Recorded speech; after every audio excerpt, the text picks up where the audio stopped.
নৌবাহিনীকে যুগোপযোগী ও শক্তিশালী করতে কাজ করছে সরকার। রাষ্ট্রপতি কুচকাওয়াজে প্রধানমন্ত্রী সার্বভৌমত্ব রক্ষায় প্রস্তুত থাকার নির্দেশ। এবছর 15 সংগঠন পেল জয় বাংলা ইয়ুথ অ্যাওয়ার্ড।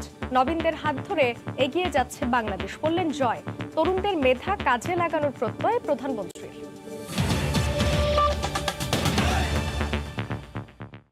সময় সংবাদের সঙ্গে আছি আমি জান্নাতুল সাদিয়া। নির্বাচন কমিশন গঠনের লক্ষ্যে রাষ্ট্রপতি মোহাম্মদ আব্দুল হামিদের সঙ্গে সংলাপে যোগ দিয়েছে জাতীয় পার্টির 8 সদস্যের প্রতিনিধি দল। বিকেল 4টার দিকে বঙ্গভবনে সংসদের প্রধান বিরোধী দল জাতীয় পার্টি প্রথম রাজনৈতিক দল হিসেবে সংলাপে যোগ দেয়। বুধবার জাতীয় সমাজতান্ত্রিক দল জাসদের সঙ্গে সংলাপের কথা রয়েছে।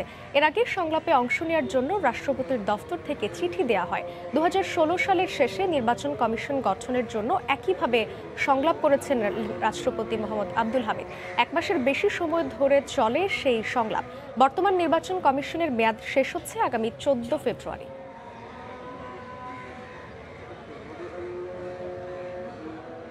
এই মুহূর্তে বঙ্গভবনের সামনে আছেন রিপোর্টার দেবাশিস রায়। সরাসরি যাচ্ছি তার কাছে। দেবাশিস, সাদিয়া, আপনি জানেন যে নতুন নির্বাচন কমিশন গঠন নিয়ে যে রাজনৈতিক দলগুলোর সঙ্গে সংলাপ সেটি শুরু হয়েছে বঙ্গভবনে। রাষ্ট্রপতির সঙ্গে সেই সংলাপটি এখন চলছে এবং আপনারা এরই মধ্যে জেনেছেন যে এই প্রথম দিনের সংলাপে এরই মধ্যে সেখানে যোগ দিয়েছে জাতীয় সংসদের বিরোধী দল জাতীয় পার্টি এবং সেই জাতীয় পার্টির সদস্যরা আমরা দেখেছি যে এখানে বঙ্গভবনের যে সূচি দেওয়া ছিল বিকেল 4টা, সেই বিকেল 4টার আগেই নির্ধারিত সময়ের আগেই তারা বঙ্গভবনের এই প্রধান ফটকে উপস্থিত হন এবং আমরা দেখেছি যে একে একে বিএনপির যারা জাতীয় পার্টির প্রতিনিধি দল এখানে প্রবেশ করেছেন তাদের 6টি গাড়ি প্রবেশ করেছে এবং এখন পর্যন্ত আমরা নিশ্চিত যে জাতীয় পার্টির যে চেয়ারম্যান GM কাদেরের নেতৃত্বে এখানে 8 সদস্যের প্রতিনিধি দল এখন নতুন নির্বাচন কমিশন গঠনে জাতীয় পার্টির মতামত তুলে ধরছেন রাষ্ট্রপতির কাছে।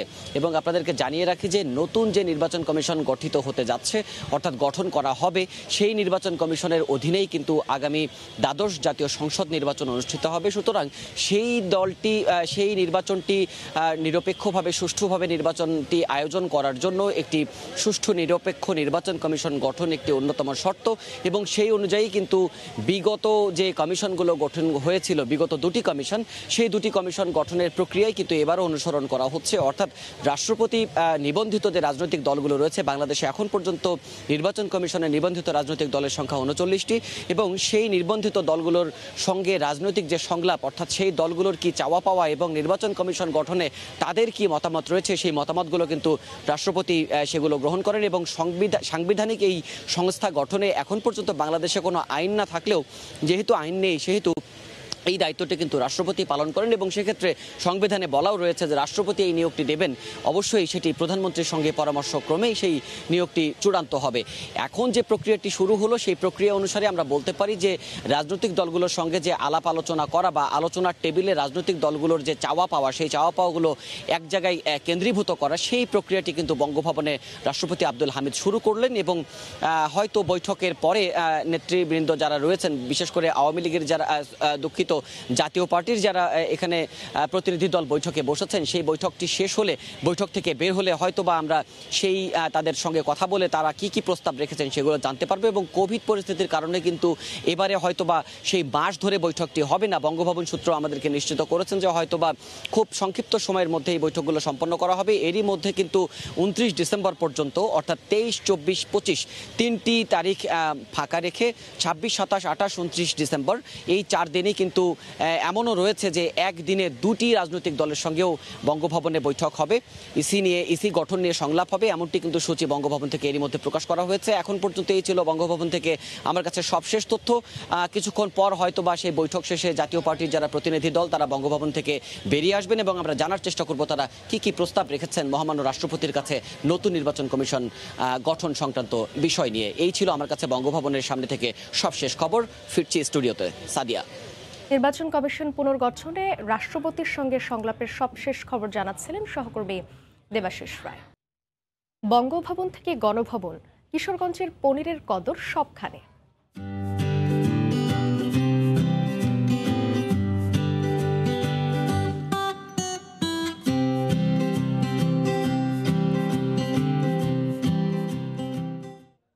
কিশোরগঞ্জের অষ্টগ্রামের ঐতিহ্যবাহী পনির নিয়ে রিপোর্ট থাকছে সংবাদের শেষাংশে। প্রধানমন্ত্রী শেখ হাসিনা বলেছেন, সশস্ত্র বাহিনীর উন্নয়নের পাশাপাশি দেশের অর্থনৈতিক ও সামাজিক উন্নয়নে বর্তমান সরকার নিরলসভাবে কাজ করে যাচ্ছে। চট্টগ্রামে নেভাল একাডেমিতে নৌবাহিনীর শীতকালীন কুচকাওয়াজ অনুষ্ঠানে গণভবন থেকে ভার্চুয়ালি অংশ নেন প্রধানমন্ত্রী। সরকার প্রধান বলেন, নৌবাহিনীকে যুগোপযোগী ও শক্তিশালী করতে নানামুখী কাজ চলছে। দেশের সার্বভৌমত্ব রক্ষায় বাহিনীর সদস্যদের প্রস্তুত থাকার নির্দেশ দেন শেখ হাসিনা।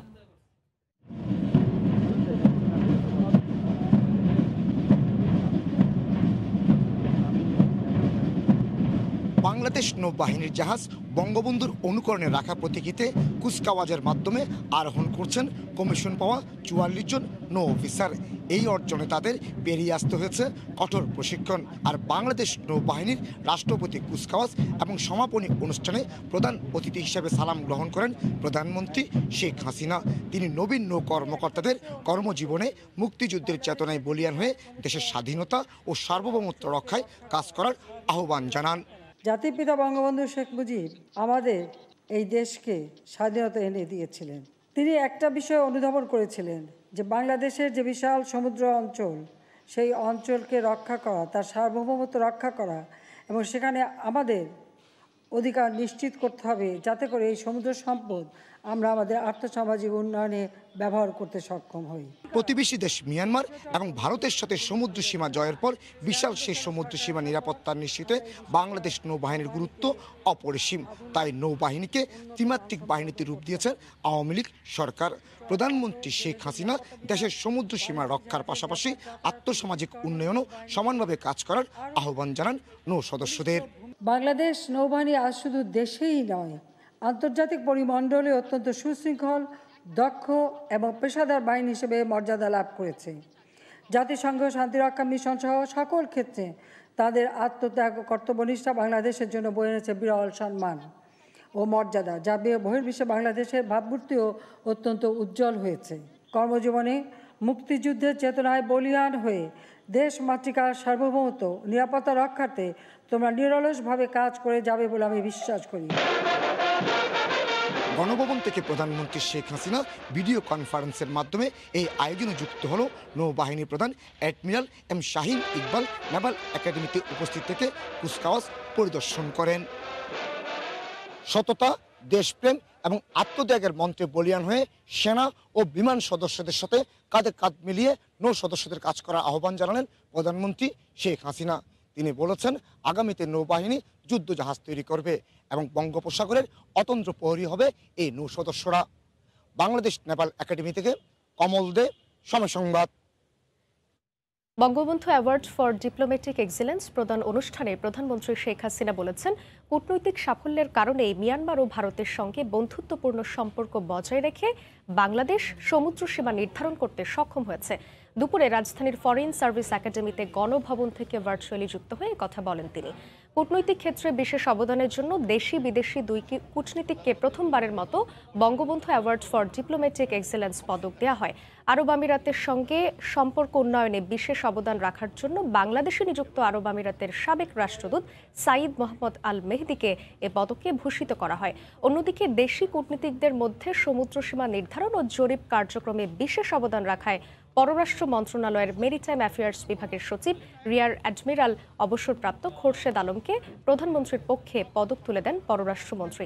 অনুষ্ঠানে প্রধানমন্ত্রীর ৭৫তম জন্মদিন উপলক্ষে শেখ হাসিনা বিমুগ্ধ বিস্ময় নামে একটি বইয়ের মোড়ক উন্মোচন করা হয়। জাতির পিতা ১৯৭৪ সালে যে মেরিটাইম বাউন্ডারি নিয়ে আইন করে যান এবং মিয়ানমারের সাথে আলোচনা করে এই সমুদ্র সীমা ব্যাপারে কিছু সিদ্ধান্ত দিয়ে যান। আমাদের দুর্ভাগ্য ১৯৭৫ সালে ১৫ই আগস্ট জাতির পিতাকে হত্যার পর যে সরকারগুলো এসেছিল, যেমন জেনারেল জিয়া, জেনারেল এরশাদ বা খালেদা জিয়া, তারা এ ব্যাপারে কোনো উদ্যোগ গ্রহণ করেনি। আওয়ামী লীগ সরকার যখন ক্ষমতা আসে তখনই আমরা এই সমুদ্র সীমা কীভাবে বাস্তবায়ন করতে পারি তার ব্যবস্থা নিই। আমাদের সরকার আমলেই আমরা ভারত ও মিয়ানমারের সাথে বন্ধুত্ব রেখেও আমরা আমাদের এই মেরিটাইম বাউন্ডারির সমস্যা সমাধান করেছি। কাজে এটা আমাদের একটা কূটনৈতিক সাফল্য।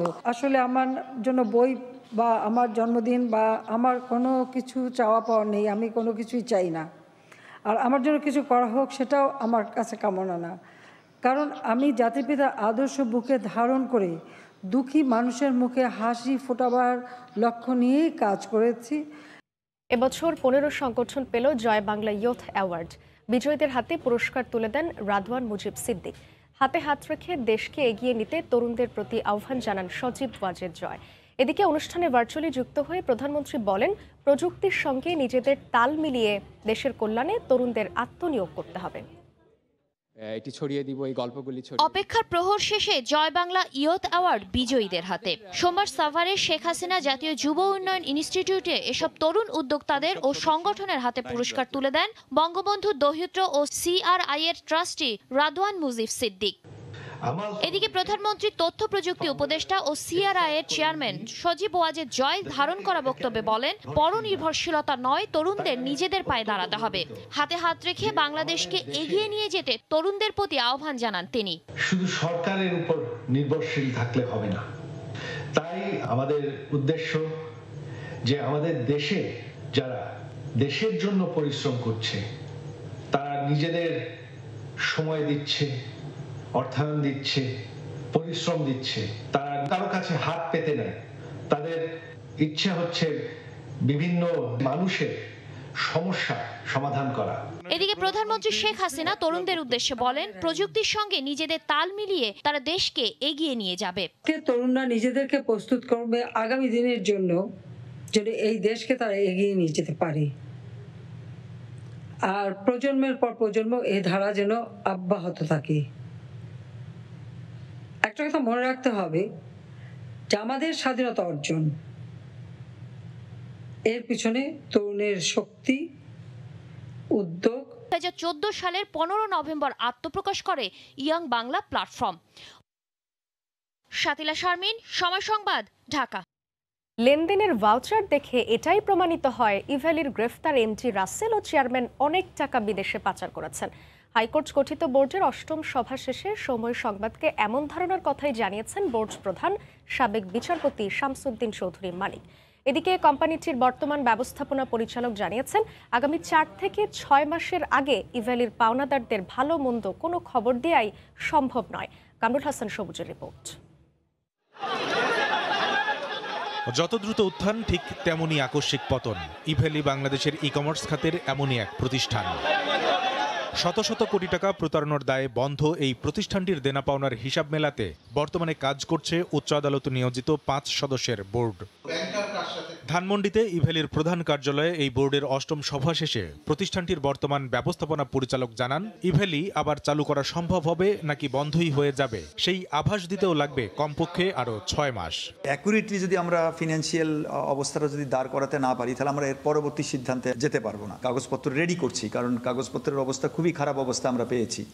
এখানে এই বিল্ডিংয়ে কিছুই ছিল না, সবই লুটপাট হয়ে গিয়েছিল। সব কাগজ আছে কিনা আমরা এখন পর্যন্ত জানি না। 3-4 মাস 6 মাস তো লাগবেই। জানানো হয়, ল্যাপটপ সহ ইভ্যালির অনেক সম্পদ চুরি হয়ে গেছে। প্রতিষ্ঠানটির অনুকূলে থাকা গাড়ি জব্দে মিলছে না BRT এর সহযোগিতা, পাওয়া যাচ্ছে না 3টি সিন্ধুকের পাসওয়ার্ড। হিসাব মেলাতে ঋণ বা বেতন বাবদ আগাম টাকা নেওয়া কোম্পানির কর্মীদেরও ডাকা হবে চিঠি দিয়ে। ইচ্ছে মতো বানানো ভাউচারগুলো সাক্ষ্য দিচ্ছে টাকা পাচারের দাবির পক্ষে।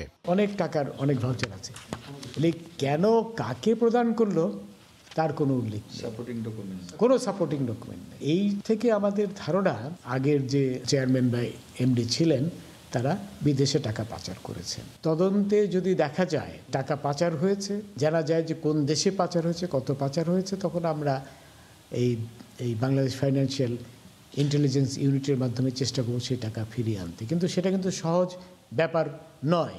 তবে পাওনাদারদের কাগজপত্র যত্নে রাখার পরামর্শ দিয়েছেন বোর্ড সদস্যরা, যেন দরকারি মুহূর্তে তা সহজে তারা উপস্থাপন করতে পারেন। সব মানুষের কাছে আমাদের অনুরোধ হলো কাগজগুলো আপনারা রাখবেন। কামরুল হাসান সবুজ, সময় সংবাদ, ঢাকা। করোনা স্থবিরতার পাশাপাশি পরিবহন শ্রমিক ধর্মঘটের অস্থিরতার পরও কন্টেইনার ও কার্গো হ্যান্ডলিংয়ে রেকর্ড করেছে চট্টগ্রাম বন্দর। গত বছরের তুলনায় 3 লাখ কন্টেইনার এবং 1 কোটি মেট্রিক টনের বেশি পণ্য হ্যান্ডলিং করে এই কৃতিত্ব অর্জন করে। এছাড়া বেড়েছে জাহাজ আসার সংখ্যাও। সাক্ষাৎ ক্যামেরায় কমলদের রিপোর্ট।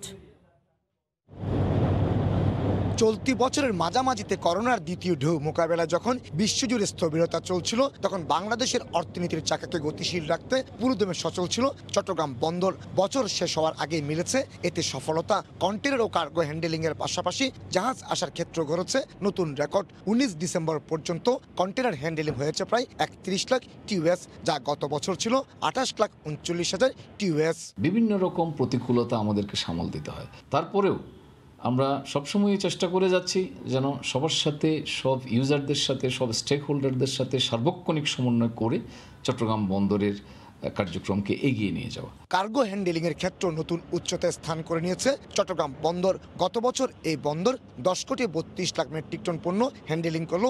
এবার বছর শেষ হওয়ার আগে তা 11,26,00,000 ছাড়িয়েছে।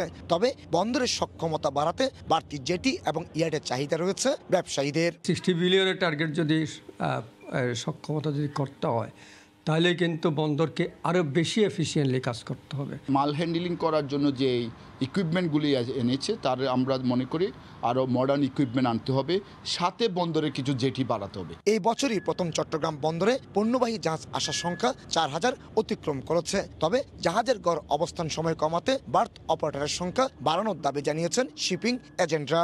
যে শোর হ্যান্ডলিং অপারেটর ওরা কিন্তু বাড়েনি, এটা অনেক দিন থেকে, সেই 7 সালের পর থেকে আর একজনও বৃদ্ধি হয়নি। কিন্তু যেভাবে কাজের গতি বাড়ছে, যেভাবে বন্দর বাড়ছে, বে টার্মিনাল বাড়ছে, পতেঙ্গা বাড়ছে, সেভাবে কিন্তু ওদেরকেও বাড়াতে হবে। আন্তর্জাতিক শিপিং ম্যাগাজিন লয়েডসের তালিকায় বিশ্বের 100টি ব্যস্ততম বন্দরের মধ্যে চট্টগ্রাম বন্দরের অবস্থান 64তম। বৈশ্বিক তালিকায় এই বন্দর পিছিয়ে রয়েছে।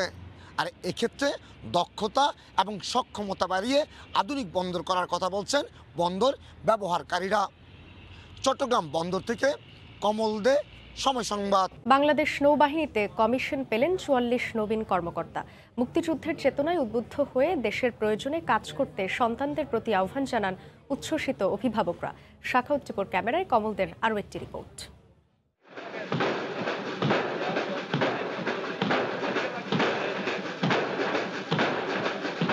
দীপ্ত পায়ে কুচকাওয়াজের মাধ্যমে এগিয়ে যাচ্ছেন নবীন নৌ কর্মকর্তারা। আর এই এগিয়ে চলা দেশের প্রয়োজনে। সমাপনী কুচকাওয়াজে প্রধানমন্ত্রী শেখ হাসিনাকে সালাম দেওয়ার মাধ্যমে কমিশন প্রাপ্ত হয়েছেন 44 জন কর্মকর্তা। এর মধ্যে 36 জন মিডশিপম্যান এবং 8 জন ডাইরেক্ট এন্ট্রি অফিসার। ঐতিহ্যের অংশ হিসেবে সন্তানদের কমিশন ব্যাচ পরিয়ে দেন তাদের অভিভাবকরাই। ওর কাছে একটাই প্রত্যাশা, আমরা বাংলাদেশ নৌবাহিনীর সকল কর্মকর্তা যেভাবে দেশপ্রেমে কাজ করি, আমরা সাগর দেশ রক্ষা সেইভাবে যেন একইভাবে আমাদের মতো করে দেশের সেবায় নিয়োজিত থাকে। আমার ছেলে যেন সবার কল্যাণে আসে, মানব কল্যাণে যেন কাজে লাগে, দেশের সম্পদ যেন পরিণত হয়। নৌবাহিনী প্রধান অ্যাডমিরাল এম শাহিন ইকবালের উপস্থিতিতে সন্তানদের বেশ পড়াতে পারা, সে সাথে তাদের কৃতিত্বে অভিভাবকরা ছিলেন উচ্ছ্বসিত, যেন হয়ে উঠুক দেশের যোগ্য সন্তান। সন্তানের কাছ থেকে এর থেকে বড় পাওয়ার কিছু থাকে না। আমি আমার সন্তানকে দেশের জন্য দিতে পেরে আমি গর্বিত। আমি চাই আমার মেয়ে আজকে যে কমিশনটা পেয়েছে তার সমাপ্তিটাও যেন এরকম সুন্দরভাবেই হয়। এবার midshipman Mohtasamim Sifat, sword of honour Alif Abdullah, নৌ প্রধান স্বর্ণপদক এবং direct entry officer sub lieutenant Abdul Momin, বীরশ্রেষ্ঠ রুহুল আমিন স্বর্ণপদক লাভ করেন। প্রধানমন্ত্রী শেখ হাসিনার পক্ষে নৌবাহিনীর প্রধান অ্যাডমিরাল এম শাহিন ইকবাল তাদের হাতে পদক তুলে দেন। কমল দে, সময় সংবাদ, চট্টগ্রাম। বরিশাল মেরিন একাডেমির নিজস্ব ক্যাম্পাসে পথ চলা শুরু হতে যাচ্ছে আগামী জানুয়ারিতে। 70 শিক্ষার্থী নিয়ে শুরু হচ্ছে পাঠদান। পড়াশোনা শেষে চাকরির সুবাদে দেশ বিদেশ ঘুরে বাংলাদেশের নাম উজ্জ্বল করতে চান শিক্ষার্থীরা। মেরিন কর্তৃপক্ষ জানিয়েছে দক্ষ জনবল করতে তারা প্রস্তুত। সুজয় দাসের ক্যামেরায় অপূর্ব অপুর রিপোর্ট। বিশাল সমুদ্রের বুকে ভেসে বেড়ানোর রোমাঞ্চকর স্বপ্ন দেখেন অনেকেই। তার উপর এই ভেসে বেড়ানো যদি হয় উপার্জনের ক্ষেত্র, তাহলে তো সোনায় সোহাগা। সমুদ্রের বিশাল বুকে জাহাজে ক্যাপ্টেন বা চিফ ইঞ্জিনিয়ার হিসেবে ক্যারিয়ার গড়ার সুযোগ শুধু মেরিন ইঞ্জিনিয়ারিংয়ে পড়াশোনা করেই পাওয়া যায়। এক্ষেত্রে দক্ষ কর্মী তৈরির লক্ষ্যে বরিশাল মেরিন একাডেমির নিজস্ব ক্যাম্পাসে 2022 সালের জানুয়ারি থেকে একাডেমিক কার্যক্রম শুরু হতে যাচ্ছে। ইতিমধ্যে ভর্তি হয়েছেন 70 জন শিক্ষার্থী। তারা জানান রোমাঞ্চকর জীবন বেছে নিতেই ক্যারিয়ার হিসেবে মেরিনে পড়াশোনার আগ্রহ তাদের।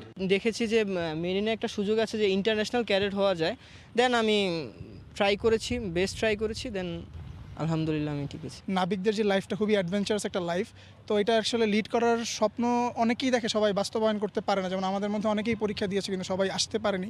তো আসলে এদিক দিয়ে অ্যাডভেঞ্চারের চিন্তা করেই এই প্রফেশনটা চয়েস করা। আর সন্তানের সাফল্য চেয়ে দেশের সুনাম বৃদ্ধি করার আশা অভিভাবকদের। যে স্বপ্নটা ছেলের মাধ্যমে বাস্তবায়িত করার জন্য আমার একটা ইচ্ছা, গ্রাজুয়েশন করে বা পোস্ট গ্রাজুয়েশন করে যদি ভবিষ্যতে ভালো করতে পারে তাইলে আমাদের দেশের জন্য কাজ করবে। সংশ্লিষ্টরা জানান সমুদ্র খাতে দক্ষ জনবল গড়ে তুলে দেশের ভাবমূর্তি বাড়াতে চান তারা।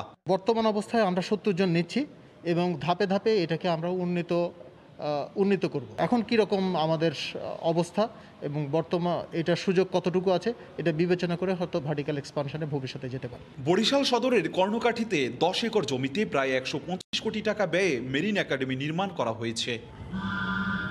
অপূর্ব অপু, সময় সংবাদ, বরিশাল। 6 জনে 1 জন প্রবীণ নির্যাতনের শিকার, আর বাবা মাকে নির্যাতনের ক্ষেত্রে শিক্ষিত সন্তানদের হারই বেশি। প্রবীণ মেলার উদ্বোধনী অনুষ্ঠান শেষে এমন তথ্য দিলেন প্রধান বিচারপতি সৈয়দ মাহমুদ হোসেন। পিতামাতার ভরণ পোষণের খরচ বহন না করলে 3 মাসের কারাদণ্ডের বিধান বাস্তবায়নের তাগিদ দিলেন প্রধান বিচারপতি।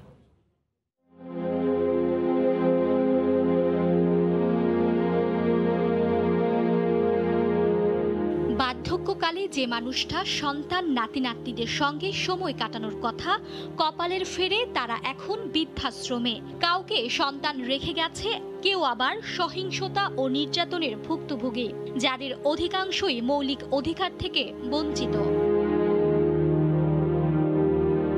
বাবা মাকে ভরণ পোষণ না দিলে জেল জরিমানার বিধান আছে। এরপরও কি কমেছে বৃদ্ধাশ্রমে প্রবীণ জনগোষ্ঠীর সংখ্যা? সোমবার প্রবীণ মেলার উদ্বোধনী অনুষ্ঠানে প্রধান বিচারপতি দিলেন ভয়াবহ তথ্য। বললেন, প্রতি 6 জন প্রবীণের মধ্যে 1 জন নির্যাতনের শিকার। এমনকি সরকারি কর্মকর্তাদের বিরুদ্ধেও পিতামাতাকে লাঞ্ছিত ও নির্যাতনের অভিযোগ আসছে তাদের কাছে। প্রতি 6 জন প্রবীণ ব্যক্তির মধ্যে 1 জন নিপীড়নের শিকার হচ্ছে। একথা অস্বীকার করা যায় না। প্রবীণদের প্রতি নিপীড়ন ক্রমান্বয়ে বেড়ে চলেছে। তথাকথিত শিক্ষিত ব্যক্তিগণ বয়োবৃদ্ধ পিতামাতার প্রতি সীমাহীন উদাসীনতা প্রদর্শন করছে, যা সবসময় আমাকে ব্যথিত করে। পিতামাতাকে অবহেলাকারী সন্তানের 3 মাসের কারাদণ্ড ও 1 লাখ টাকা জরিমানার বিধানের কথা বলা আছে আইনে। এই বিধান বাস্তবায়নের তাগিদ দিলেন প্রধান বিচারপতি। পিতামাতার প্রতি অবহেলা প্রদর্শনকারী সরকারি কর্মকর্তা কর্মচারীদের বিরুদ্ধে অসদাচরণের অভিযোগ আনা এখন বাস্তবতার নিরিখে অপরিহার্য। বাংলাদেশ পরিসংখ্যান ব্যুরোর তথ্য বলছে, দেশে 1,30,00,000 মানুষ প্রবীণ, যা মোট জনগোষ্ঠীর 8%। মার্জিয়া মুমু, সময় সংবাদ, ঢাকা। মৃদু থেকে মাঝারি শৈত্যপ্রবাহ বইছে দেশের উত্তরাঞ্চল সহ বিভিন্ন জেলায়। এতে ভোগান্তিতে পড়েছেন নিম্ন আয়ের মানুষ। দেশের সর্বনিম্ন তাপমাত্রা পঞ্চগড়ের তেঁতুলিয়ায় 9.4 ডিগ্রি সেলসিয়াস রেকর্ড করেছে আবহাওয়া অফিস। জেলা প্রতিনিধিদের পাঠানো তথ্য ও ছবি নিয়ে রিপোর্ট। ঘড়ির কাঁটায় দিন নির্দেশ করলেও রাজশাহী এবং পঞ্চগড়ে সূর্যের দেখা নেই অনেকটা সময়। দেখে বোঝারও উপায় নেই বেলা ঠিকই গড়িয়েছে। জীবিকার তাগিদে ঘর ছেড়ে বাইরে আমার কাজ কাম নাই, ঠান্ডায় আমরা খুব খারাপ দিন গেল। প্রচন্ড শীত, এই শীতে তো ওরকম কামাই রুজি নাই এবং পেটের তাগিদের জন্য বাইরে হতে হচ্ছে। সোমবার সকাল 6টায় তেঁতুলিয়ায় সর্বনিম্ন তাপমাত্রা 9.4 ডিগ্রি সেলসিয়াস রেকর্ড করা হয়েছে। আগামী সপ্তাহে মৃদু শৈত্যপ্রবাহ বয়ে যাওয়ার ইঙ্গিত দিল আবহাওয়া অফিস। গত কয়েকদিন এখানে সর্বনিম্ন তাপমাত্রা 9 থেকে 10-এর মধ্যে বিরাজ করতেছে এবং আগামী সপ্তাহের মধ্যে তাপমাত্রা আরও কমে যেতে পারে এবং মৃদু শৈত্যপ্রবাহ আসতে পারে। ঘন কুয়াশার প্রভাব না থাকলেও শৈত্যপ্রবাহে জবুথবু ঠাকুরগাঁয়ের জনজীবন। খুব একটা প্রয়োজন না হলে ঘর ছেড়ে বের হচ্ছেন না অনেকে। একটু উষ্ণতার খোঁজে ভিড় জমে মোড়ের চায়ের দোকানে। এত ঠান্ডা বেড়ে যাচ্ছে, আমাদের চলাফেরার ভীষণ অসুবিধা হচ্ছে। কুয়াশায় হাত পা কখনো হয়ে যাচ্ছে, এতে খুব কষ্ট হচ্ছে। চুয়াডাঙ্গাতেও বইছে কনকনে হিমেল বাতাস।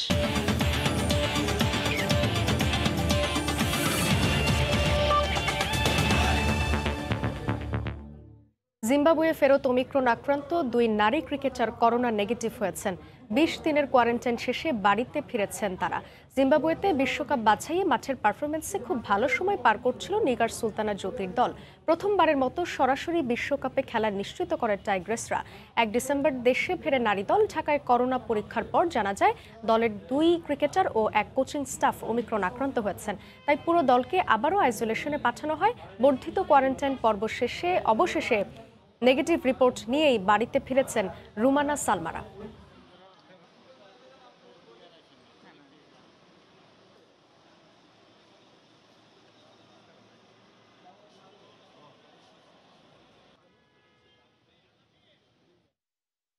নিউজিল্যান্ডেও সুখবর পেল বাংলাদেশ ক্রিকেট দল। আইসোলেশনে আছেন কোভিড আক্রান্ত spin bowling coach Rangana Herat.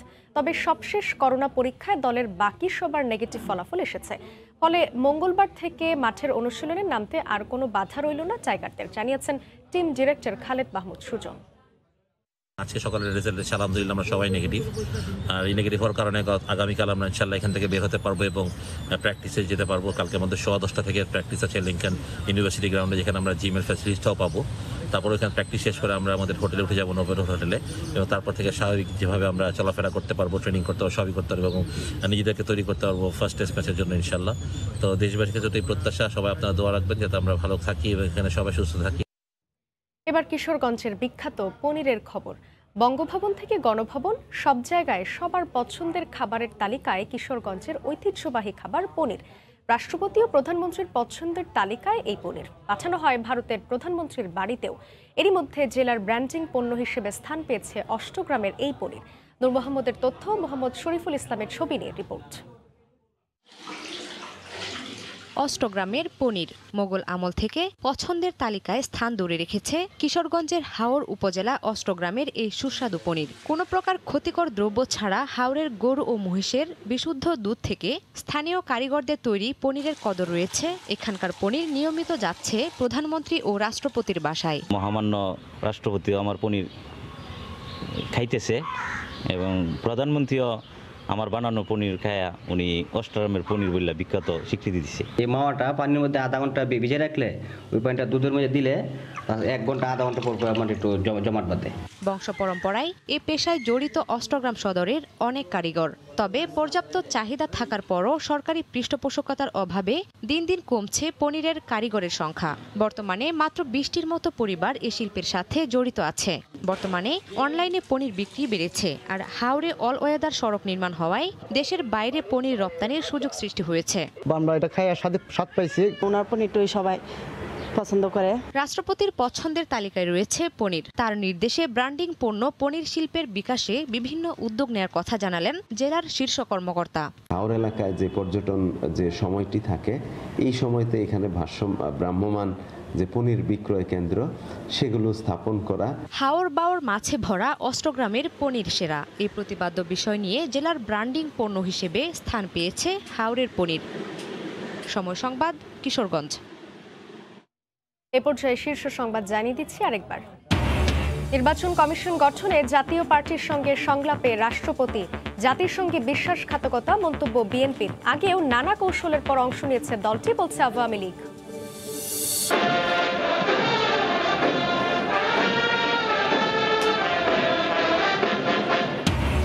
নৌবাহিনীকে যুগোপযোগী ও শক্তিশালী করতে কাজ করছে সরকার। রাষ্ট্রপতি কুচকাওয়াজে প্রধানমন্ত্রী সার্বভৌমত্ব রক্ষায় প্রস্তুত থাকার নির্দেশ। এবং 15 সংগঠনকে জয় বাংলা ইয়ুথ অ্যাওয়ার্ড তুলে দিলেন ববি। নবীনদের হাত ধরে এগিয়ে যাচ্ছে বাংলাদেশ, বললেন জয়। তরুণদের মেধা কাজে লাগানোর প্রত্যয় প্রধানমন্ত্রীর। এই ছিল এখনকার মতো, সঙ্গে থাকুন সময়ের।